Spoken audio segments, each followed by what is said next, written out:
we are so glad that you are still with us this morning. Remember, this is Good Morning Boss right here on Boss TV, coming to you live from County 001, where you can find the headquarters of Boss TV and the larger Boss TV.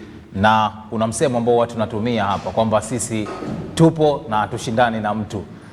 Now though, we want to start our discussion this morning. Every single Wednesday, we must take time and discuss matters to do with your health. We are so much interested as well to keeping you in line to good health and what have you. And today we want to take time and help somebody out there who is struggling to deal with stress. What exactly is stress?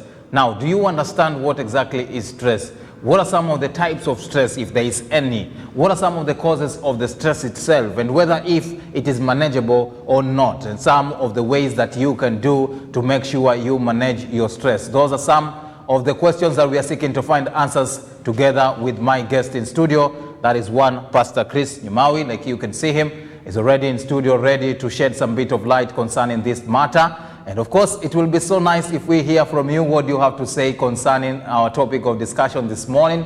Share your thoughts, share your experiences. There is that number below your screen. And of course, I'll be looking at some of your comments as we get through with the discussion. Good morning, Pastor. Good morning. Karibu sana. Asante sana. Yes. First and foremost, Pastor, tunakuona wewe ni pastor na uko kwa uniform nyingine tofauti. Yeah. How is it all about? Okay, I have different personalities. One, I'm a police officer. Two, I'm a pastor. Three, I'm a father. Four, I'm a musician. I do gospel music. So okay. I have different personalities. Yeah. I'm so much interested hapo kwa police and pastor. Yes. How do you get to balance the two? Police and pastor, it's all one and the same thing, because the work of a police officer is to protect life and property. So a police officer does the same. The pastor does the same, protecting the life of a human being, ensuring that their life is good. Yeah. So it's one and the same thing. Right. Yeah. Which one came first between the pastor and the police? Of course, pastor came first. Right. Yeah. Okay. I became a police officer when I was already born again. Yeah. Which year was that? When were you born again first, Pastor? I was born again in the year 2010.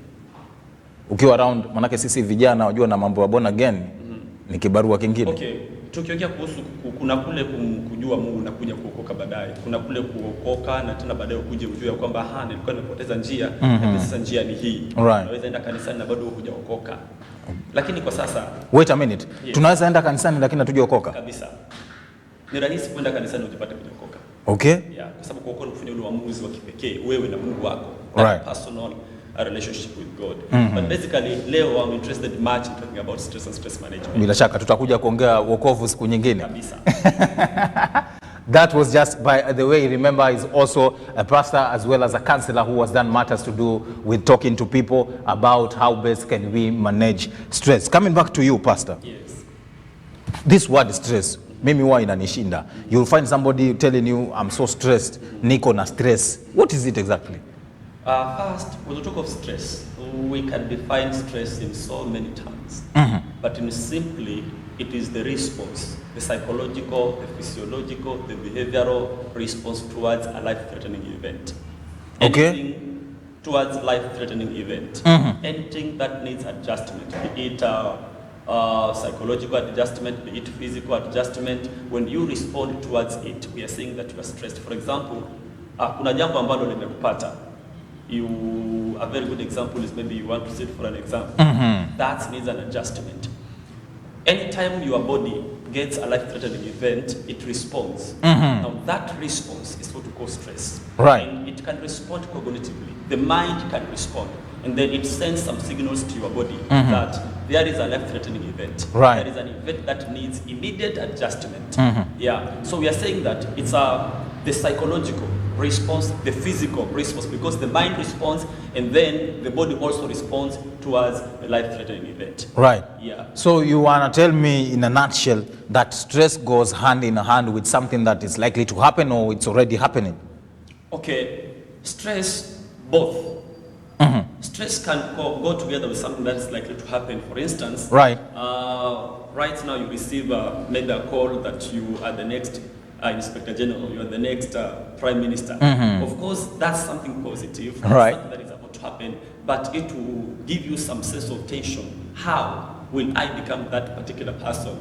Again, stress can come as a result of something that has happened. For instance, when you lose your body organ, Very true. when you're involved in an accident, when you're diagnosed with a particular disease, there is that feeling now, how will I manage it? That psychological feeling, that psychological reaction towards that thing that needs adjustment. And again, so many people think that stress is bad. But to some percentage, we have positive stress. There is that part, the positivity of stress, the good part of stress. For instance, if you receive a call right now that you'll be having an interview, maybe in the next 3 days, Right.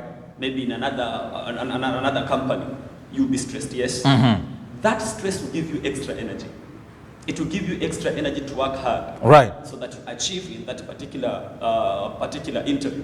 Assuming you'll be having an exam in the next 2 days, there is that stress part of it, and it will give you another energy. You won't sleep. You will work hard because you want to achieve your goal. You want to pass that exam. You want to get married. Assuming, I guess you're married, but if not, assuming you'll be married in the next 1 week. There is that part of it, stress part of it. How will I do it? And then it will give you extra energy. It will give you extra power. It will give you extra vigor so that you pursue what is before you. Very true. So there is that portion of positivity in stress. Right. Yeah. Now, Pastor, the portion of positivity you're talking about, I agree with you that it's there. But then how will I transition it and become positive on my side, you know? How do I transit from making that stress rather than it being having a negative effect on me and turn it into positivity? Where do I begin from? Okay, first and foremost, let me explain maybe the two angles of stress before I get there. Angles of stress, we have the positive stress with the negative stress. We Right. have the die stress. Die stress is the negative stress. It's a Latin word, die stress. Then we have U stress, EU stress, which is the positive stress. Now, positive stress in most cases is contributed by positive things, good things, and then it gives you that energy, right? For instance, I remember a few days before I got married, I was stressed. Right. Like me getting married, staying with somebody, feeding somebody, you know, is something positive, but it contributes to stress. Right. Yeah, the time I got promoted, again I was stressed. I'll be managing a police station. It's not easy. You're getting me? Right. Yes, it's good, it's something good, but contributes to stress. Uh-huh. But the key thing that I want us to concentrate with today is the die stress, the negative stress. Because stress does not respect your financial status. Stress does not respect your spiritual status. Stress does not respect your office. Yeah, it does not respect your social status. Right. Provided you're a human being, you are not immunized from stress. You can be immunized from measles, from any other kind of disease, but you cannot get immunized from stress. There is no medication for stress. There is no medication for stress, but there are some remedies for stress. Right. Yeah. Very true. Quite a lot we'll have to discuss concerning the other part that we need to help ourselves in managing stress. Yeah. But now coming back to the stress itself, Pastor, what causes us to have stress, you do? Okay, when we talk about the cause of stress, they are wide, they are many, but we can categorize them. We can bring them into groups so that we understand better. And one, we can talk of environmental stressors. That thing which causes stress is what we call stressor. The cause of stress is stressor. So those stressors, we can categorize them in 4 groups, depending with the theory, with the scholar that you're borrowing the concept from. Right. But I am saying that we can categorize them in one. We have the environmental stressors. Environmental stressors includes pollution. Maybe you are in an environment which is polluted. That pollution makes you to be stressed. Yeah, noisy, jam, geographical topology, such things. The environmental part of it can contribute to stress. For instance, some maybe stay in an environment which is not secured. You are in a place where you hear gunshots. That environment itself contributes to what? To Stress. Right. Then we have cognitive stressors. Right. The psychological stressors. When we talk cognitive stressors, this is now me. There are some factors in me that are stressors. One can be attitude. Okay. What do you perceive this particular thing? Attitude, the intra factors, the intra stressors, those stressors which you as a person, they contribute to stress, but you are the cause. The attitude towards maybe the cup of tea you are taking, maybe Right. you want want escort, you want something to, what attitude do you have towards that, but the way you view life, your personality. There are some people who are sadist by nature. So when they see something good, they are stressed. When they see somebody achieving, they are stressed. So we have these cognitive factors. And again, we have what we call economic social factors. When we talk of economic social factors, we can again split it into two. We have the social factors, right. social stressors. Which are these social stressors? Issues poverty, issues financial constraints.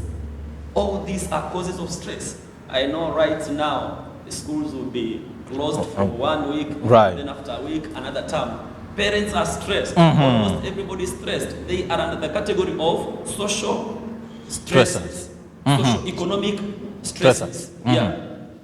Issues of the loneliness. There is that part of you feel that you're empty, you need company. We can bring it to the social factors. And then we have the issues of family and relationship. Right. Family and relationship stresses. We have so many dysfunctional families right now as we talk. Very true. We have quarrels in families, relationships. People are committing suicide daily because of issues relationship. If you not equip yourself in issues of managing your relationship, I am assuring you, stress will be your portion. Right.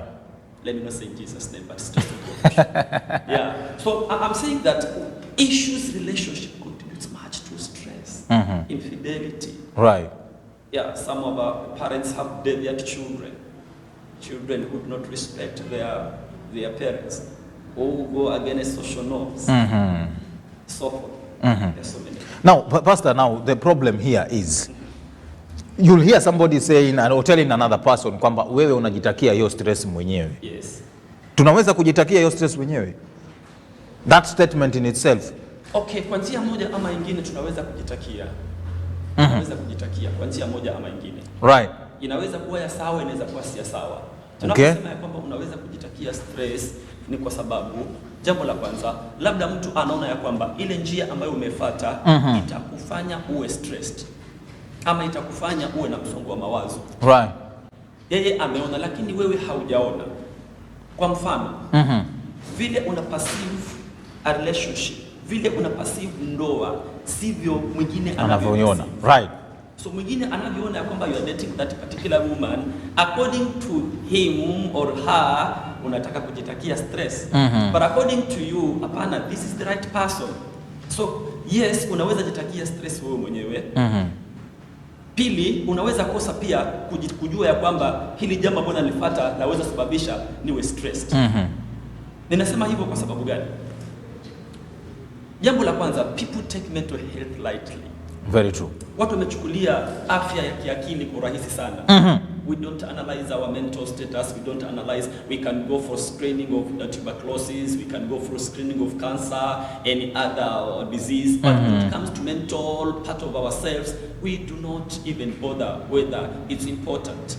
So utajitakia when you don't analyze your mental health. Pastor, why do you think kwamba watu wachukulie maanani the mental health whatever you're talking about? Jambo la kwanza, there is no good sensitization concerning issues mental health. From who exactly? From every corner. From be it the government, be it you media, even the books. So hakuna ule ufasaha kuelezana ukweli kuhusu shida ya kiakili. I think during this era of COVID-19 it's when people are factored in the mental health. Sasa kuna matangazo mengi ambayo yana deal na issues mental health. So kulingana na mimi ni vyema litiliwe maanani kama vile watu wanatangaza kuhusu ukimwi, vile tunatangaza kuhusu COVID-19, vivyo hivyo watu watilie mkazo issues za shida za kiakili ama afya ya kiakili ambayo ni ya muhimu sana. Right. Yeah. Now, Pastor, yes. It's not the first time we are hearing about stress and stress management. Yes. We've had this kind of conversation all wrong through. Yeah. I know you've gotten up to people, you've talked to people about this whole thing. Yeah. Do you feel like this is a fight that we are not winning here?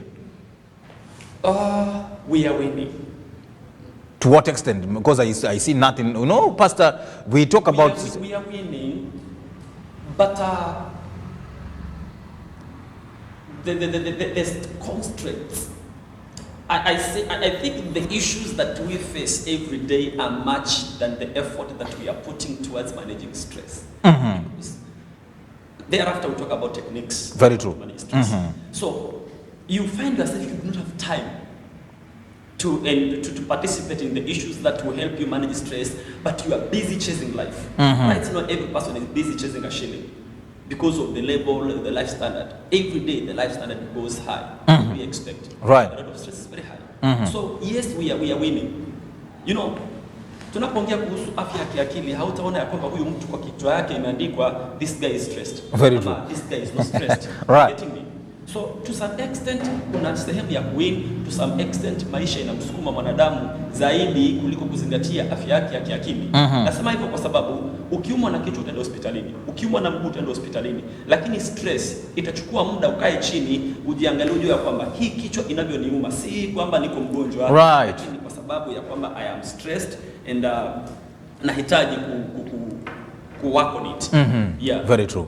Quite some bit of thoughts from my guest. I tell you, he never disappoints when we are talking about matters to do with stress and stress management. Now listen, maybe you're out there and you're facing some bit of a kind of situation that is quite uncontrollable to you, causing you up some bit of stress, and you've not realized whatever is happening on your side. It will be so wise if you listen keenly and take some bit of notes from my guest, that is Pastor Nyamawi, who is already in studio, to have or rather shed some bit of light concerning this. And of course also it will be so nice if we get to hear your experience as far as battling stress is concerned. How exactly did you do it when it comes to how you tackled your stress, and how some of the few techniques that you made sure that helped you to manage the stress going forward, as well as also those who find a bit of a situation concerning how they can manage their stresses. You can share in your questions to my guests, and of course I'll be sampling your views as we get along together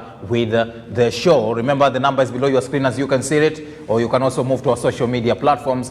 To be specifically on Facebook, we are found as Boss TV. Pastor, coming back to the stress thing here, before even we get too far, why would I be bothered whether if I'm stressed or not? Does it have any ripple effects here? We call them red flags.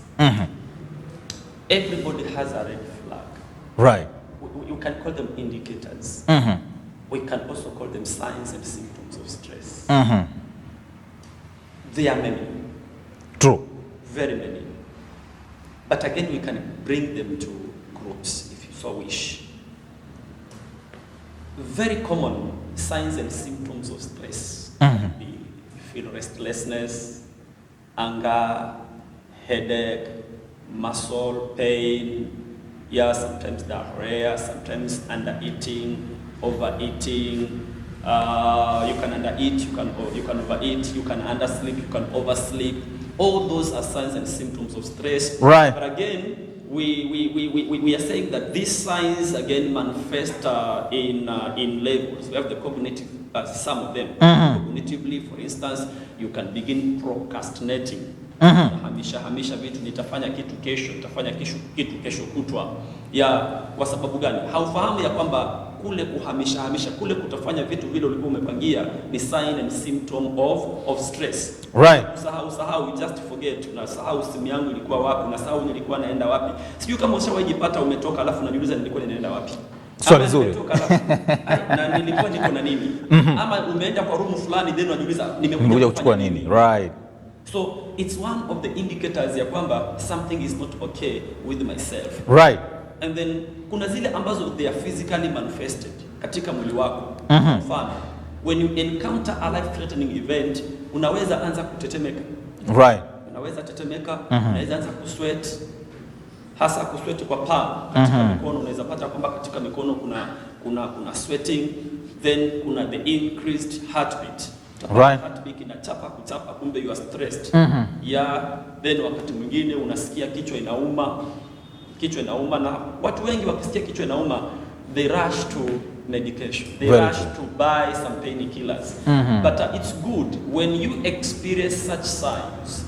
Zile ambazo tumetaja ni nyingi, hatuwezi kuzimaliza kwa sasa kwa sababu they manifest differently to different people. Right. Your red flag might not be my red flag. Very true. Ile ambayo inaindicate ya kwamba Shedrack, now you are stressed, wangu inaweza kuwa hiyo si red flag.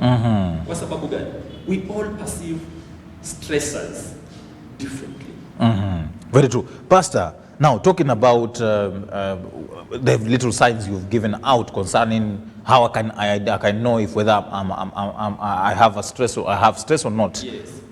Do you feel also the other side of the medics and the practitioners on the health sector also kind of not handling this thing as it should be, simply because if I get into a hospital and maybe my malaria or my joint pains arise from stress and they're not telling me as such, do you feel also they are not directing us as it should be? Okay, let me say that they are doing their job well. We are the problem. We are the problem because we do not go to the qualified medics. We go to quackers. Quackers Right. are over every corner. We have small hospitals. These guys are not qualified. So when you go there, what is your problem? Headache, they'll give you medication.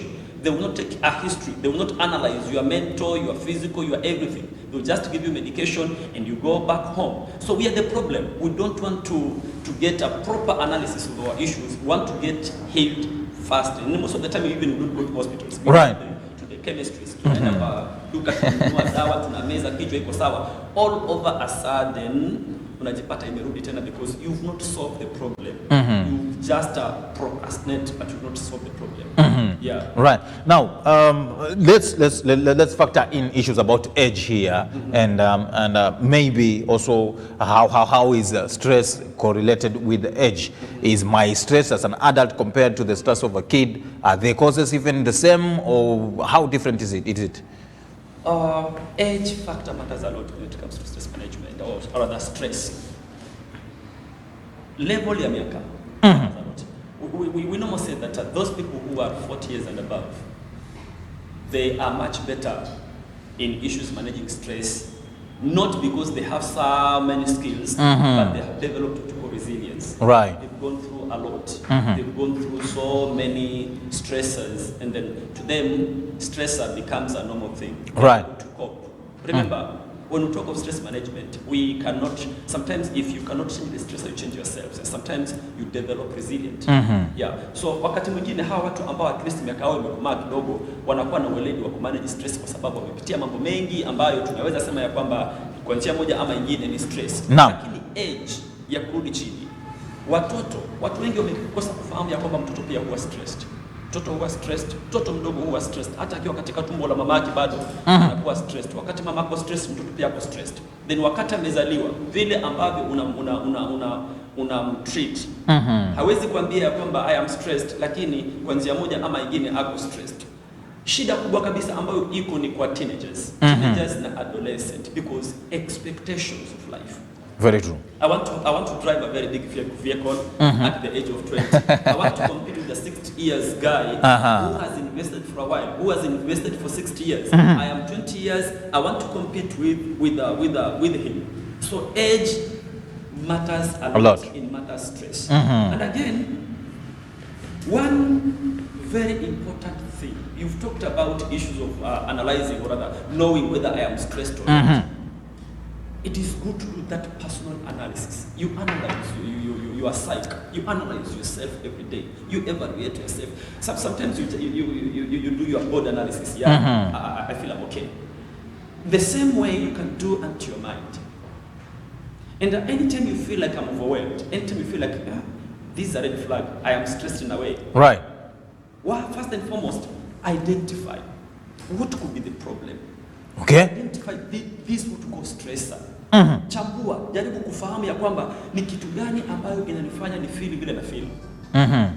Ni nini? Inaweza kuwa ni kazi. Inaweza kuwa ni mke ama ni mume. Right. You getting me? Right. Inaweza kuwa ni pressure ya ningetaka nifanikiwe. Inaweza kuwa ni kitu fulani. So ni vizuri kwanza you identify the stressor, because that's the first thing. Wakati umetambua kwamba kichwa yangu inauma kwa sababu this is the cause. Right. At least utakuwa kwanza moja ama nyingine umeanza kutambua mahali shida iko kwanza manage. Right. Pastor, kuna hizi misemo za mtaani. Utasikia mtu akisema kwamba mimi niko na stress, alafu anaambiwa wewe ni mtoto mdogo, stress unatoa wapi? Huna familia, huna mtoto wa kulisha. Don't you think also hizo ni mambo ambazo tunachukulia mzaha sana? Kabisa. Tunachukulia mzaha kwa sababu si mtoto, si jamii, si kazi inayosababisha stress, lakini stress inasababishwa na vitu mingi. Right. Kwamba hata mtoto mdogo pia anaweza kupata stress. Na mara nyingi ni vizuri kuangalia watoto tukiwa pale nyumbani because wanapata stress. And then kwa watoto, because tunapoongea kuhusu watoto, mtoto ni mtu yeyote ambaye ako chini ya miaka 18. Naam. Hakuna expectations nyingi sana. So utapata ya kwamba huyu mtoto anaweza kuwa stressed more than even huyu mtu mzima. Kwa sababu gani? Mtu mzima tayari amejitengenezea maisha yake. Labda ako na kazi, yes, labda ako na jamii. Huyu mtoto anajiuliza nitafanya nini katika maisha? Ya watu wanafanikiwa saa hii, watu wanaomoka, nitafanya nini na mimi nikapata kufanikiwa katika maisha? So ni kweli watoto pia wanajipata katika stress, na sio ndoa inayosababisha stress peke yake, sio kazi inayosababisha stress peke yake. Right. Kuna vitu nyingi ambazo zinasababisha stress. Hata wewe mwenyewe mtazamo wako wa maisha inaweza fanya uwe stress. Naam, bila shaka. Mtoto mdogo, mimi nataka kuwa lawyer, mimi nataka kuwa daktari. Ukiangalia uwezo pale nyumbani hakuna. Is that not a stressor? Very true. Ni moja wapo, right? Ni pia stress kwa sababu anataka kuwa, lakini akiangalia the chances yeye kuwa hazioni. Yes. So huo msemo mimi nasema ya kwamba ni misconception, watoto kupata stress, na ni vyema pia tuone jinsi ya kuwasaidia. Right. Bila shaka tutakuwa tunawasaidia mwisho kule, lakini tukisalia papo hapo kwenye jamii. Do you feel also the society has let us down in tackling and trying to reduce the number of people having some bit of stresses, and whether if they are supportive enough to make sure that they help these people to manage their stresses? Yeah, issues, family and stress. There is what you call preparation, where the society has messed up these issues of preparation. Some years back, some days back, people used to be prepared. You get into marriage. These are the expectation. Utaenda kukaa na mwanaume. Hizi ndizo changamoto ambazo utaweza kupitia. Haya ndio mambo mazuri ambayo utayapitia. Ukipitia changamoto kama hii, njia nzuri kabisa ya kuisuluhisha ni hii na hii na hii na hii na hii na hii. Lakini kwa sasa hakuna maandalizi kabisa. Watu wanajipata katika jamii. Actually jamii nyingi ni jamii kwa sababu zimejipata kuwa jamii, lakini hakukuwa na mpango wa wale watu wawili kuwa jamii. Right. Watu wamekutana kufanya mambo yao wakajipata katika jamii. I am telling you, that's a dysfunctional family, na kivyovyote vile hakuna maandalizi ya ile ndoa, stress itapatikana pale. So kwa njia moja ama nyingine, society lazima turudi back to the foundation ya kuandaa mtoto wa kike, kuandaa mtoto wa kiume, ya kwamba sasa umebalehe, sasa umekuwa mtu mzima, sasa umeanza kujifahamu, sasa una mpango wa kuingia katika jamii. Jamii hufanywa hivi na hivi na hivi na hivi, na ukipatwa na changamoto kama hii, hivi ndivyo ambavyo utakavyofanya. Right now there is no dialogue in matters family. Very true. There is no dialogue in matters relationship. Actually in African setup we used to be good. The days of our fathers. Right. They used to train their girls, they used to train their boys. Yeah, they used to train a cohort, a group of people who are ready to get married. But right now we are busy chasing life. Right now we are busy chasing finances. Right now we are busy chasing social media. Right now we are learning everything from friends. Right. So kuna hiyo disconnect, kuna gap fulani. Itazibwa vipi? Turudi katika msingi. Right. Turudi katika msingi. Tufundishe vijana wetu. And then kuna program nyingi sana ambazo zilikuwa zikiendelea, na sasa hivi haziendelei sana. Kwa sababu hata baada ya kumwandaa mtu kuingia katika ndoa, kuna umuhimu wa kuendelea kumfunza yule mtu. Wale ndoa into levels, we have the young couples, they need to be also undergo some I do premarital counseling. So there is that part of preparation, preparing this person, preparing him, tell him the truth that you will encounter luck. Kuna kupungukiwa katika ile jamii. Si kila wakati mtacheka, kuna wakati mambo hayatakuwa mazuri. Yasipokuwa mazuri, hivi ndivyo utakavyofanya. So tunatosha kurudi katika msingi wa maandalizi. We prepare our young men and women. And then after preparing, unatosha ndio follow up. Follow up ni gani? In institutions like the churches, they should come up with the programs for the couples. And not only churches but also the training institutions come up with the seminars, come up with the trainings. Watu warudishwe katika msingi ya kwamba now you are married, by the way, they discuss together the challenges that they go through, and then wanaangalia the better ways of managing them. Right. La sivyo watu wataogopa kuingia katika ndoa. Sasa watu wanaogopa kuingia katika ndoa kwa sababu ya madoa yale yako katika ndoa. Bila shaka. Yeah. Ni conversation ambayo tulikuwa nao wiki iliyopita kuhusiana na masuala ya ndoa, na tukawa na mtumishi pale akieleza pia whether if ni achievement kuwa kwenye ndoa au la, lakini pia ukanitajia kitu kwamba you do some bit of premarital counseling and what have you, and also in that is in line to whether matarishi, back to the foundation that you're talking about. At what extent is it workable now? Do you see results from your own experience? Yes, kwa wale watu ambao wamepitia mikono mwangu, kwa sababu nina wana kadhaa, nina watu kadhaa ambao nimewacheck through counseling sessions of counseling in preparation to marriage. For real, I've never received even a call that there is a mess in my family. I've never received a call that there is a problem in my family. Why? Because these guys are equipped. You know, when you talk of issues, challenges do come every day. We encounter challenges every day. So what matters is equipping this person. Now that if I encounter such a challenge, how will I work it out? And before I got married, by the way, I'm married. And I have 3 children. Right. Yes, a very beautiful wife, 3 children, Brian, Brighton, and Brian. And before I got married, I went into a series of counseling. I didn't know the importance of it, but I was really prepared. So it's true. I've seen the fruits of a premarital counseling. It's workable. It's very important. I can tell even the viewer, if you get into marriage without premarital counseling, my brother, my sister, you lose it. Right. Yeah. Tishio hilo tayari producer. You lose it because you have to invest. This is your life. You have to invest in your marriage. And you know, counseling is expensive. Counseling is not cheap. You will pay money. You go for sessions of counseling. Right? So many people fear that expense part of it. Many people think that hakuna stress iko, ni vizuri tujue jinsi na mbinu za kumarriage katika ndoa hivi sasa. How many people are separating every day? Right. Wangapi kuingia katika honeymoon kesho umetoka? That's the question. Wengi sana. Shida nini? Stress. Shida nini? Hata sio stress such, maandalizi. Hakuwa ameandaliwa. Naam. Mapenzi yalikuwa amenoga. Maandalizi si ni ile period ya courtship, mtumishi, huoni kwamba hapo pia what happens in courtship matters a lot. It's not just courtship. And right now people don't understand courtship. Now you are diverting me. Okay. You're me to invite me another time I'll come and talk about courtship. Okay. Because it's a problem. Yes. Right. Very true. Now, the biggest question in the room. Yeah. Is stress manageable? Yes or no first? Yes. A big yes. Capital letters. Hold that thought. Yeah. Pastor says stress is absolutely manageable. How is it so? And what are some of the few details that you're supposed to put into consideration in view to manage your stress? That is what we are coming up to discuss after this short break. Remember, we are still tackling stress and stress management as our topic of discussion this morning. We want to take a short break. When we come back, we'll have a discussion surrounding some of the few techniques that you are supposed to put into consideration in the view to try to manage up your stress. Talk to us. The number is below your screen. Share your comments. We'll be coming back in a moment. Don't go too far.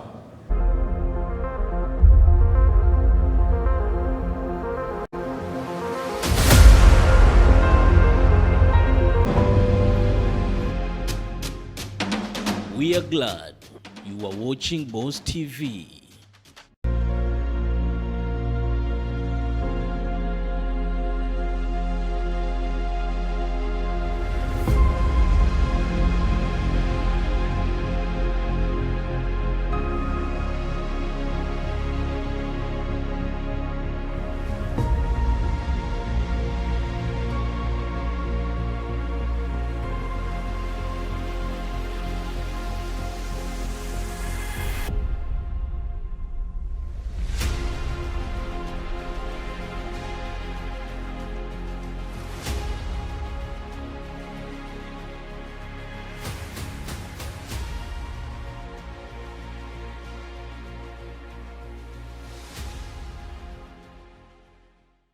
Chapati kumi. Chacha.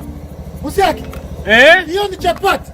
Kwani wewe unaonako ni nini? Ndio chapati hata ile chapati Yesu alikula. Kwa nini hauna customer? Ile chapati Yesu alikula ilitoka kama hii. Kwani nitifai? Niko na Instagram page ya kupika chapati. Enda follow me John Musiaki _ John Musiaki _ John, niko tuna swali. Mimi chapati zangu ni mzuri, lakini kwa nini chapati zako ni round? Musiaki, unajua ni rafiki yangu. Okay. Wacha nikwambie siri ya chapati yangu kwa round. Okay. Chapati soft. Okay. Unatumia unga wa tola. Okay. Chapati round. Okay. Natumianga mathematical scientific set. Okay. Unaona? Okay. Sasa unachukuanga penicillin. Okay. Unachukua compass. Ukishaka penicillin unagocha hapa kwanza kidogo. Okay. Unatunga katikati ya hati zako. Okay. Alafu sasa unaanza kuweka circumference. Unaona? Circumference. Unaona? Circumference. Unaona? Okay. Circumference. Unaona hiyo zako? Is a perfect zako. Okay. Unaona hapo? Okay. Sasa if 360 degrees. Okay. 360 degrees. Okay. Minus 180 degrees. Unakuja unapata. Alafu sasa tunakuja natoa moja kwa moja. Unga wa dola premium. Kitu shwari. Iko namna gani? Iko sawa. Chapati iko sawa. Unga atoa ni nyororo, si ndio? Kabisa. Naenda ngoja chapati nyingine. Naenda ngoja chapati nyingine bwana. Naenda ngoja chapati nyingine bwana. Chapati bwana. For generations, this peaceful island has been home to our family. Maui. A boat! A boat! I'm not going on a mission with some little girl. This is my canoe, and you will journey to different. Boss, can you help us? There's no time to waste.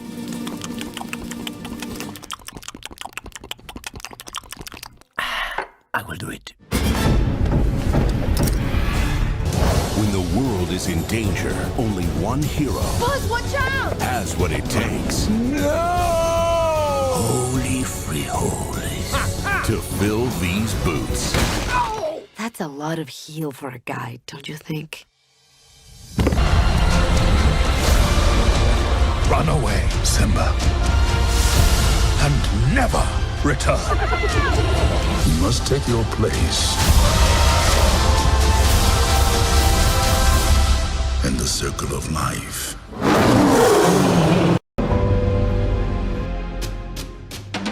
We are glad you are watching Boss TV.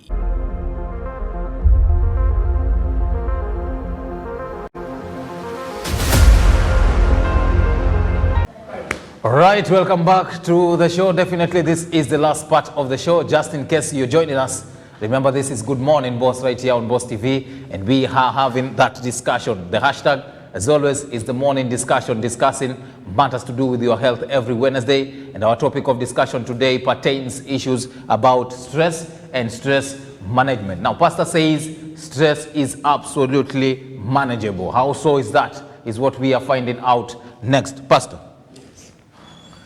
We are people who do stuff every day. Wengine tunakwenda kazini, and we are maybe others are students learning in our universities, in our primary schools and our high schools. Does stress have an effect also in whatever we do day in, day out? Gio. Stress has a effect in all spheres. Right. It has a negative effects to our workplaces. It has negative effects to our families. It has negative effects to our daily activities because it alters the way you think. It alters. Sometimes you can't function normally because of stress. Right. So for instance, katika maeneo yetu ya kazi, if you're stressed, you cannot deliver effectively. Assuming I'm a counselor, if I'm stressed, I cannot counsel. Right. If I'm stressed, I cannot help this client because I have so many issues. Let me give an example of monkey. If I'm assuming stress is some monkeys, so I'm carrying so many monkeys. So if I'm stressed, I cannot deliver with the monkeys on my backbone, with monkeys on my head. If you're stressed, assuming stress again is a monkey, you cannot even give us the good production you're doing right now if you're stressed with so many monkeys all over you. Right. Why am I saying that? One, let's begin with the issues of workplace. If you're stressed in your workplace, you might even lose the energy. You might even lose the vigor of producing or rather working. However, it depends with the kind of stress. So many people go to work and wakifika kazini pale wamebebwa na mawazo ya nyumbani. Sasa utapata kama alikuwa anaandika, anapiga mahesabu ile kichapo nimechapwa na ile mawazo ambao ako nayo, he cannot deliver. Kama mwalimu alikuwa anafundisha, utaweza pata anachapa mwanafunzi vibaya sana. Kwa sababu gani? Anahamisha shida ambayo amekuwa nayo nyumbani anaileta shuleni, kazini. Kama ni mfanyi kazi katika this company, kwamba anapigia kelele wafanyi kazi wenzake, wanapigana mangumi kazini. Kwa sababu gani? They are stressed. So stressed ina effect kubwa sana in productivity. Assuming unatengeneza mkate and you are stressed. Mkate unatosha kuwa rectangle. Assuming mkate iko rectangle, of course mkate iko in different shapes. Right. But unapata kama umetengeneza mkate na kazi zigzag. That's an example too. Ya kwamba hauwezi kupeana kile ambacho kiko ndani yako ama skills zako ama ujuzi wako ama kufanya kazi vizuri kama uko na stress. Twende katika jamii. Stress affects the way you function. Your libido goes very down. Right. And sometimes goes very high. Depending again with your body. So there is no conversation in that house because you're stressed. There is no harmony in that house. So productivity again in the house is a bit affected. Right. So yes, stress affects and issues productivity. Very true. Assuming you're driving a motor vehicle, and you receive a call that your beloved one so and so has passed on. Do you think you'll drive effectively? Not really. So many people cause accidents. It has affected you. Why? Because you are stressed. So yes, stress affects your productivity.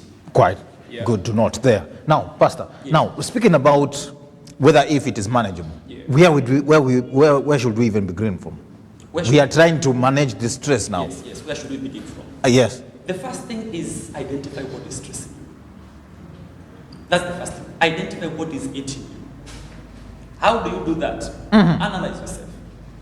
Analyze. If you get the red flags, if you get the symptom, unasikia hapana, mimi siko sawa. Sometimes unasikia kuna wasiwasi mwingi sana. Umeamka unasikia worried, anxiety. Sometimes you feel backache, you feel some muscles are paining, you feel heart rate is very high. Sometimes all those signs that we've discussed some few minutes ago, they should indicate, they should tell you that I am stressed. Right. Now, if yes, I am stressed, what is this which is causing stress? What is this stressor? Kitu gani ambayo inanisababisha niwe stress? Which means you do a quick analysis. Je, ni nyumbani? Okay, nyumbani hapana. Kazini? Kazini hapana. Katika biashara zangu? You're trying to find out what is that stressor. Je, ni attitude yangu, mtazamo wangu wa kimaisha.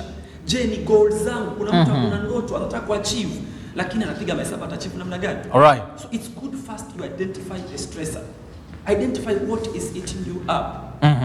After you've identified the stressor now, you ask yourself a question. Am I able to change the stressor? Wait, Pastor. Supposing there are multiple stressors now. Yes. Do we even start looking one after another? Yes. Multiple stressors. There are actually, in most cases, there are so many factors that contributes us to be stressed. Right. However, kuna ile moja ambayo imeelevate. Because zile ziko, kila mtu hivi sasa kuna vitu ambazo zinamkula akili. Bila shaka. Lakini kuna ile ambayo ukipanda kiwango fulani, unasikia mwili hauko sawa. Naam. So ni gani ile? Ni vizuri kwanza uzipange zote pale. Watu wengi hawapendi come in terms with stress. Akijua kwamba the problem is my wife. And instead of solving that problem, he goes drinking. He goes smoking.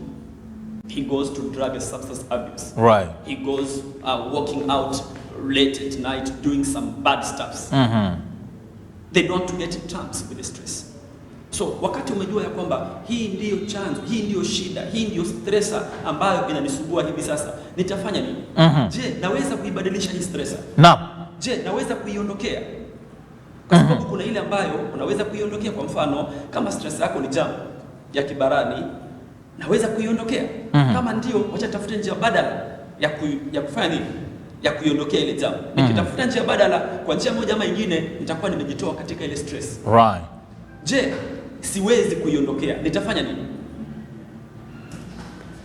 naweza kutafuta mbinu ambazo nitakuwa ile stress niko nayo, lakini ninefanya iwe less, impact yake iwe chini. Naam. Jambo la kwanza, nime-identify stressor. Jambo la pili, I can reframe. I could do reframing that particular issue.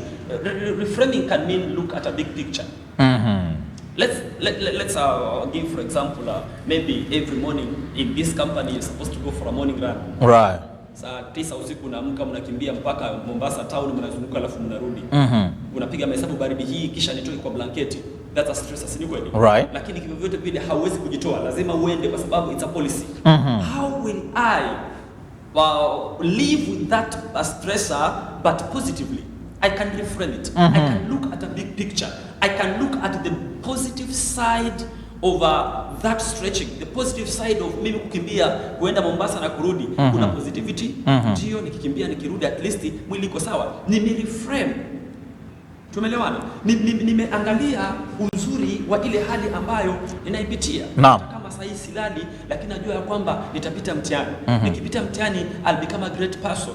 So stress ni mtihani iko mbele yako, lakini umeangalia positivity ya kile ambacho kitakuja mbele yako. But depending with the kind of stress. Right. Stress kama kupoteza mpendwa, huwezi iondokea. Huwezi kuitoroka. Of course you can look at a big picture of it also.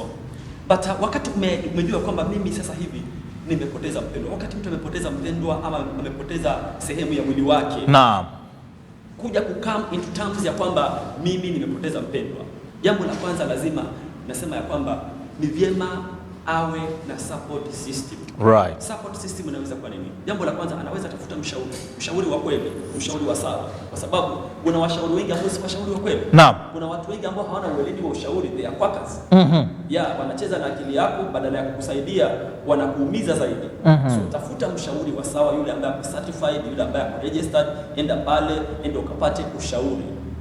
Hiyo ni mbinu moja. Tafuta ushauri because washauri pia wako na wamespecialize kwa njia tofauti. Kuna wale ambao wamespecialize na trauma, kuna wale ambao wamespecialize na familia, kuna wale ambao wamespecialize na drug and substance abuse, kuna wale ambao wamespecialize na addiction peke yake, kuna wale ambao wako tofauti. So depending with your problem, identify a counselor. Enda pale kwa ushauri. Kama mambo ya ndoa, enda kwa mshauri wa ndoa. Atakuelekeza, atakusaidia jinsi ya kumanage changamoto ambayo unaipitia. Right. Lakini hapo kwa washauri pastor, kuna lile swala la kusema kwamba pengine watu wanahisi ni costly sana kwenda kwa hao washauri. Don't you think pia ni jambo ambalo linaturegesha nyuma katika efforts za kudeal na stress? Mimi nasema ya kwamba jambo la kwanza, afya yako ni ya maana. Afya yako ya kiakili ni ya maana. Right. Hata kama ni gani, kama ni gani, depending of course, kunao wale ambao wana offer pro bono services, wale ambao wana offer counseling without even a pay. Lakini ushauri si rahisi. Ushauri ni expensive. Counseling because ni lazima ukavalue afya yako. Sasa hivi ukiwa diagnosed ya kwamba kidole kinaenda kukatwa, utatafuta mbinu zote za kufanya kidole isikatike. Lakini wakati akili yako inapata shida, right, vyema pia kuinvest, kujua kwamba wacha nitumie pesa. I used a lot of money when I was going for premarital counseling. When I was doing personal therapy in my master's class, kwamba nikafaulu kupata masters, lazima ningeshauriwa mara 20 sessions of counseling. Every session is 1,000. But sikuangalia umuhimu, sikuangalia pesa, sikuangalia 20,000. Niliangalia iko na umuhimu gani kwangu. Inajenga, inanikuza, inanifanya niwe better person, inanifanya mawazo yangu yakawe sawa, ili kwamba nikaweze kumsaidia mtu vizuri. So la muhimu si pesa ngapi utatumia, la muhimu ni kwamba utapata service na kana namna gani. I'm insisting. Sasa ukitembea kila kuna mtoto mbandika mabango ya kwamba ukiwa na shida ndoa, ukiwa na nini, kuja ufanywe counseling. Jambo la kwanza, analyze huyu mshauri ni mshauri wa aina gani. Kuna washauri wengi sio washauri. Kuna watu wengi ambao hawajaenda shule hata ya kufanya ushauri. Yeye anakuja na kuuliza, baadaye anakusukuma katika ndoa. Pengine kuna hekima, pastor, uone hapo kuna swala la hekima pia la mbele. Hekima imetoka wapi? Kwa Mungu. Ndio, lakini kuna sheria za Kenya ya kwamba hata kama kuna hekima, tafuta cheti, endo kawe register. Because in case of anything, issues of counseling ni si kitu rahisi, kwa sababu lazima kuna mtu, let me talk about confidentiality for a while. Utapata kwamba umeenda kwa mshauri. Kwa mshauri, nampa mfano wa washauri wachungaji, wale ambao hawana hekima na hawaja kuwa certified. Baada ya ushauri anaambia watu nataka tuombe huyu ndugu fulani ampigwa na bibi. So the whole church watajua ya kwamba kumbe Chris amepigwa na bibi. Tuwavunja hizo ngome mtumishi. Tunavunja ngome. Tunabebea na mizigo. We are advertising. Kila mtu akitoka pale kanisani anajua huyu jamaa anapigwa na bibi bwana.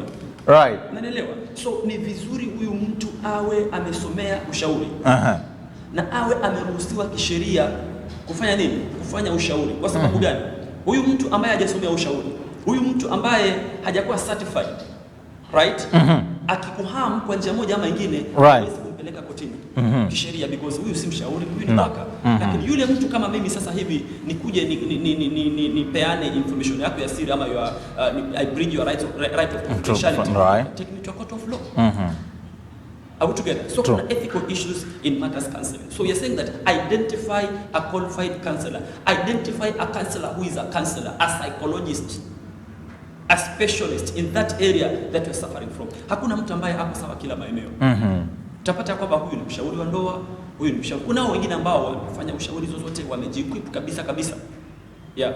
So enda kwa mshauri wa sawa. Right. Hiyo ni mbinu ya pili baada ya identify stress. Na frame it. Tukaleta big picture. Tukakuja tukasema kwamba enda kwa ushauri. Jambo la tatu. Naam. Yes please. Unaweza tafuta support system. Unaweza pata psychosocial support system kutoka kwa nani? Wacha nipeane mfano wa watu ambao they have been diagnosed by a very dangerous chronic disease. Ameambiwa kwamba uko na saratani. Huyu mtu kivyovyote vile hata kuwa sawa psychologically. Very true. The fact that umeambiwa kuna saratani. Watu wamebatiza saratani na kifo ya kwamba when you diagnosed with cancer, that's a death sentence. Lakini kuna wale survivors, kuna lile kundi la watu ambao have gone through the same. Unaweza jiattach na support system ambapo watakuwa wanakusaidia, mtakuwa mnasaidiana kudiscuss the way forward. Umemanage aje changamoto kama hii? Mimi nimefanya hivi na hivi na hivi. Unapata sense of hope. Right. Jambo lingine ambalo pia it's very important in issues of counseling is identify a positive confidant. Identify, I'm using the term positive friend. A positive friend is a friend of confidentiality. A positive friend is a friend who can listen and not judge you. A positive friend is a friend who loves you unconditionally. A positive friend is a friend who will empathize with you. A positive friend who can understand you, who unaweza mwambia mambo yako ya ndani kabisa na awe na listening ear. Wakati mwingine mtu hata hahitaji vitu mingi katika ushauri. Unaweza pata mtu anataka tu apate sikio la kumsikiza. Anataka apate tu a shoulder to lean on. So identify a person who you can share your issues with. Right. Positive friend. A place you can vent out. Sometimes there are so many skills and techniques. Wacha nichanganye zote mbili. Skills and techniques. Sometimes you can just identify a place where you can vent out because wakati mwingine unahitaji tu kutoa yale mawazo, kutoa yale mambo yaliyo moyoni mwako, hauna mahali unaweza kutoa. Naam. Unanielewa? Hauna mahali unaweza kutoa. Lakini ukipata mahali unaweza kutoa, unaweza vent out. Siku moja nikawa na changamoto na nikatumia a technique inaitwa empty chair technique. Empty chair technique. A challenge. Kaka nikaassume ya kwamba Mungu ameketi hapa. Naam. Na nikamwongelesha na nikasikia amenisikia. Okay. Wakati mwingine naenda kwa kioo najiangalia nasema kwamba you know what Chris is making it. Despite hata kama hii mimi unaona it's a technique. Si uenda wazimu huo pastor. Si uenda wazimu. Ni mbinu moja wapo ya kumanage stress. So nasema ya kwamba identify mahali ambapo unaweza kuvent out. Hiki chumba kikiwa na hewa nyingi ama kukiwa hakuna well ventilation will suffocate. Vivyo hivyo akili, mawazo, kama hakuna venting out, kama hakuna kuyaongea, kutoa yale mambo nje, you will suffocate. Right. Yeah.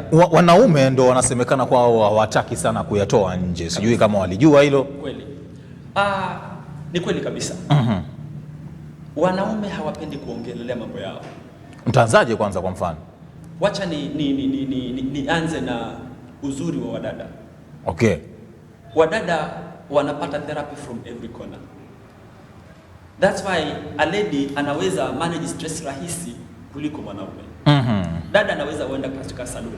Wakati anatengenezwa nywele, anaanza kuongea kuhusu mume wake. Na mtu ambaye hamjui, yeye ana vent out.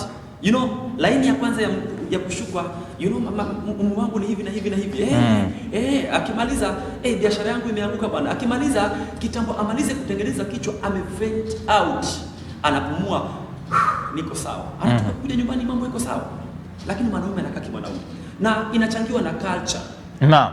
Inachangiwa na misingi ya kitamaduni. Wakati unazuka kama mwanaume, unaambia kwamba mwanaume si mtu wa kulia, mwanamke si mtu wa kuropoka shida zake ovyo ovyo, mwanaume hukufa kimwanaume. That is where the problem is.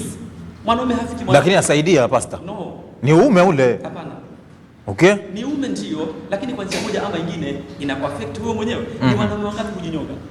Alright. Sasa hivi tukiangalia rate ya suicide, wanaume ni mara karibu ya 5 zaidi ya wanawake, hata ni zaidi ya mara 5. Kwa sababu gani?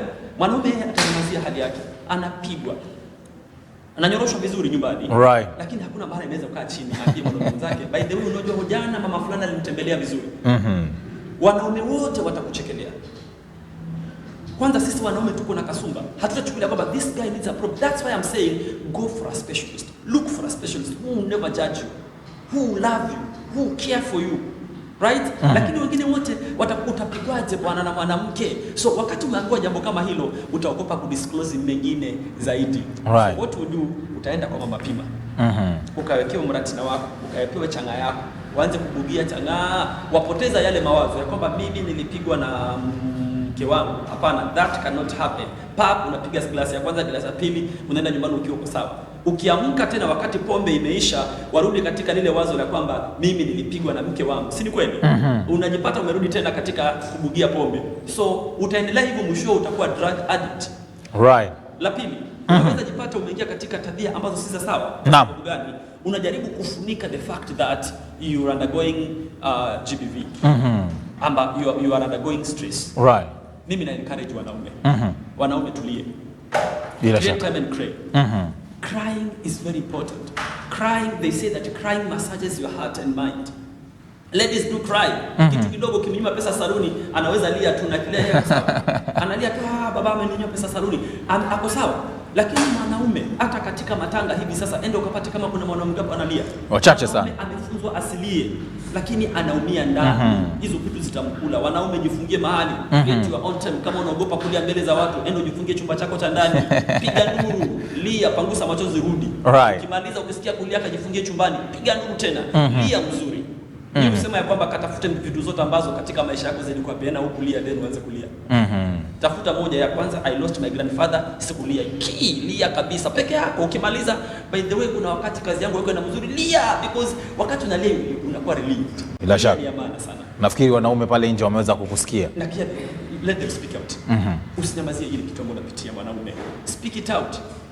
Pamoja na mpiga picha wangu na producer, hakikisheni mnalia sana. Itakuwa inawasaidia pia. Ndio muweze kuwa productive kwenda mbele. Pastor, sikulia peke yake. Lakini pia wawe na urahisi wa kusema yale mambo ambayo wanayapitia. Usinyamaze. It's very normal kuwa na stress. Labda kile jambo mbona unataka kuniambia, unaogopa kuniambia, mimi pia nishapitia jambo kama hilo. Lakini sema mahali pasawa. Environment iwe conducive. Mtu ambaye unamwambia ni mtu ambaye ako na fast. Alright. Ni rafiki wa sawa. Kwa mfano, unaweza ambia mtu ya kwamba mke wangu amenifanya kitu fulani, akamwambia wanawake ni wengi bwana. Usisumbuane na mtu, tafuta mwingine. That's not a positive friend. Right. So identify a positive friend. Pengine anatumia kile kifungu cha kusema let them go. Kifungu gani hicho? Kuna kifungu kwenye maandiko ile ambao sijui wana Israeli ambao let them go. Aende ni mke akuache. Kwa hiyo watu wanainterpret kivyao. Sikia mtu anakuambia hata wana Israeli waliambiwa let them go. Kwa hivyo hata mimi nasema hivi. Enda katika ushauri. Naam. Jaribu. Let me talk as a counselor. Right. As a psychologist, not as a pastor right now. Because what I say might contradict with the pastor.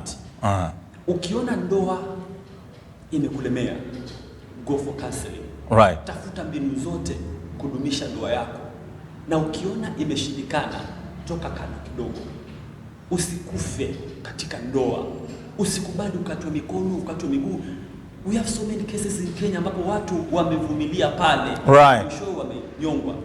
Sasa hivi ukiona vijana, ukiona relationship haiko sawa, you are dating a person na anakuabuse every day.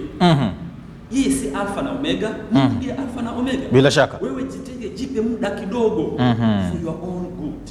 Usijilazimishe kukaa pale mwisho ukajipata umejitia kitazi bure. Hii maisha ni nzuri bwana na ni tamu. Bila shaka. Umenipa mstari mmoja mzito sana. Yeye si alpha na omega. Okay. Kuna mwingine anasema hapa pastor kwenye swala la ndoa, anasema niko na swali kwa mgeni ndani ya studio, nina stress ya mpenzi wangu. Sijui ananiacha, maana nikiwa naye usiku mzima nazima simu, lakini akiwa kwake yuaiwasha ile simu. Okay. Jambo la kwanza niseme hivi. How does that translate to her? I don't know whether it's a her or it's a her. It's a he. Juu anasema niko na mpenzi wangu ya. Wa kike. Inamaanisha nini kwake? Kwa yule mtu, kwa sababu anaposema ya kwamba ako stressed, ina maana ya kwamba ameona infidelity.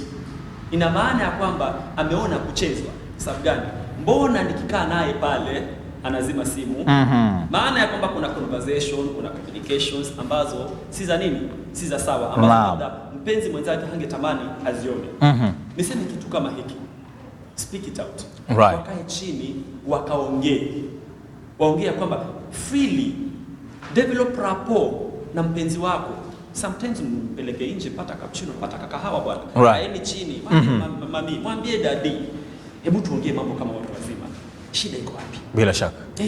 Waongee. Issues za infidelity ziko juu sana. Waongee, wa identify what the problem is. Na wakiona ya kwamba wamejaribu kuongea at his capacity or her capacity, hajasaidika, we have counselors. Akuje kwa counseling. You know, a counselor is like a person. You know, a counselor will not give you a solution, will help you get your own solution. So kuja kwa mshauri atakusaidia wewe upate suluhu. So ni vizuri apate ushauri, ni vizuri. Let me not say that labda anacheza. Sitaki kusema hivi. Lakini dalili tosha hii pastor. Dalili ya kwamba kwa sababu ya kuzima simu. Labda sitaki interference nikiwa na mpenzi wangu pale. Wacha nitulie na mpenzi wangu, simu zingine za kazini zitulie. So let's not preempt ya kwamba anacheza. Inaweza kuwa ni kazi bwana. Anasema kwamba sababu niko na baba nani, wacha nitulie pale, stress za kazini sitaki, wacha nizime simu. Inaweza kuwa ni kweli issues of infidelity. Kama kuna issues of infidelity, what is the problem? Right. Mimi nasema kwamba kama mambo iko sawa katika uchumba wako, katika ndoa yako, infidelity haitakuwa pale. Kama nyinyi mko sawa, infidelity ipata. Hii generation pastor. Hii generation. Hii unachokisema kipo? Nini? Kwamba kama hiyo uchumba uko sawa, hati hakuna infidelity. Ameenda kufanya nini? Ameenda kutafuta nini? Ni nini imekosekana pale ndio aende kule nje? Najuaje mimi? Sasa hapo. Mwingine anasema swali langu, mgeni ni askari, polisi na pasta. Yeye hufanyaje kwa sababu zote zina stress? Okay. Wacha kwanza kabisa nianze kujitambulisha vizuri. Mimi ni mshauri. Naam. I'm a police officer. Right. I work with the Directorate of Counseling and Chaplaincy. It's a directorate of the National Police Service. Ilikuwa formed hivi majuzi miaka michache iliyopita. Ya kudeal na spiritual and psychological well-being of police officers. Right. Niko pale Kilifi County headquarters, manage the whole of Kilifi County. Kuangalia masuala ya kiroho, masuala ya kiakili ya maaskari wetu. Naam. Hivyo basi niko katika mahali pasawa kabisa kufanya hiyo kazi. Swali ya kwamba ni kumanage vipi? Ameuliza kama nitaweza kumanage aje kuwa askari, na zote ziko na stress pia. Kuwa mchungaji, mimi huenda kwa ushauri. Kwa sababu kwa hivyo hata wewe huenda kwa ushauri licha ya kuwa wewe pia ni mshauri. Kila mshauri huwa na mshauri. Okay? Kila mshauri. Ndio maana nasema kwamba ukipata akwaka atababa mizigo. Mimi sasa hivi naweza kuwa na watu 10 wako na challenges wananiletea. Lazima niende for supervision. Lazima niende for counseling. I do peer counseling, go for supervision, go for counseling. Right. Yeah, so wakati nimefanya kazi yangu mpaka jioni, nimeona kwamba hapa yenyewe nasikia mawazo hayako sawa. Niko na washauri wengi sana. Kuna wale ambao tunaongea kwa simu, debriefing na najipata niko sawa. Right. So ninafanya ushauri, naenda kwa ushauri na vizuri sana. Wacha niseme kitu kingine ambayo pia inanisaidia na ni ya umuhimu sana. Spirituality. Spirituality watu wengi wameiona hawajatilia maanani. Masuala ya kiroho sasa. Masuala ya kiroho. Wacha nisikuje kwa kiroho ndani kabisa. Right. Nikuje tu kuenda kanisani ama kuenda msikitini. Because I'm a psychologist now. When you go to mosque, when you go to church, that act of speaking out your problems to God. Whether he listens or not, it's a way of managing stress. Okay. Umejificha katika ile kona, Mungu unajua mimi napitia hii na hii. Nimepigwa usiku, Mungu unamwaga machozi, nimepigwa. Unajua mfuko wangu imetoboka, hakuna pesa. After you made that prayer, you feel, I am relieved. You get my point. So the connect with in counseling psychology we call it higher power. We call it the higher being, the higher power. That connect matters a lot. Wacha niseme hivi, tuko ukweli kabisa, apart from counseling ile ambayo mimi naenda kwa sababu ni askari, at the same time right. Nina mind my relationship with God. Actually every day nafanya analysis, am I okay with God? Nikiamka asubuhi niko sawa na Mungu. Yeah. Nikiamka asubuhi nikafunzwa na mchungaji wangu pale kwamba ni vizuri ukiamka asubuhi chochote kile ambacho you will encounter the day ipiane mikononi mwa Mungu. Mimi nikiamka I am going na ipiane mikononi mwa Mungu. Kuna wakati nilikuwa nafanya kazi mkoa wa Kaskazini Mashariki, nikawa napigana vita kila siku. Nikiamka siku na stress, mimi nikiamka pia, God, you created me, you know me, I know you love me. Now I surrender every activity before you. I'm in for an operation. I surrender before you. Mimi naenda bila stress kwa sababu najua kwamba somebody somewhere is in charge of my life. Somebody somewhere is in control of my life, and I believe no weapon that shall be formed against me shall prevail. Amen. Producer, letele mkebe ya sadaka. Manake mwisho hapa tutaanza kuhubiri. Lakini thank you so much first for coming. Mwisho kabisa, there is somebody watching pale nje ambao pengine anapitia stress. What can you advise? Number one, identify the stressor. Right. What is that which is stressing you? Number two, go for counseling. Identify a qualified counselor. Go for therapy. Number three, look for a social support system. Look for a person, a group of people, a cohort that can support you. Number three, identify a positive friend. Identify a friend with confidentiality, a friend with UPR, unconditional positive regard, a friend who will never judge you. Identify such a friend, share with him, and finally have a very good relationship with your maker. It's very, very important. This will help you manage stress. Thank you very much. All right. Na mwingine ameuliza hapa, mgeni ni coach Methodist. Kanisa lako liko wapi? Kanisa langu liko hapa Redeemed Gospel Church. Right. Changamwe hapa. Hapa ndipo nina hudumu chini ya Reverend Waite. Nafanya kazi ya Mungu. Lakini kazini nafanya Kilifi. Right. County, ukija pale Kilifi County Headquarters, niko na ofisi ya ushauri pale. Katika ofisi ya County Commander niko pale. Right. Yeah. Safi kabisa. Thank you so much. All right, I do believe from whatever part of the country you've watched us, you now understand what exactly is stress and how best can you manage it from your side. It's all about you yourself. Take time, analyze yourself, make sure you understand the stressor, then you can at least find ways in which you can manage it out from what my guest has just discussed here this morning. Now remember, every single morning we take time and have discussions like this that are of help and necessity to you as a person who seeks for us to live a good life that pleases you yourself as well as pleases your maker. Right here on Boss TV, all that you can find it. We say it's just one-stop shop. Thank you so much for your time. Thank you also to everyone who made this program a success, starting from my producer, Mr. Bridget Omondi, and definitely my cameraman here, Mr. Joseph, as well as Ridwan Juma, Sami Lubanga, and the rest, and as well as my director on the other side, the beautiful lady that is Josephine Zuve. Thank you so much. Let's do this again tomorrow, same time, same place. Goodbye. Have a nice day. My name is Shadrack Ogega.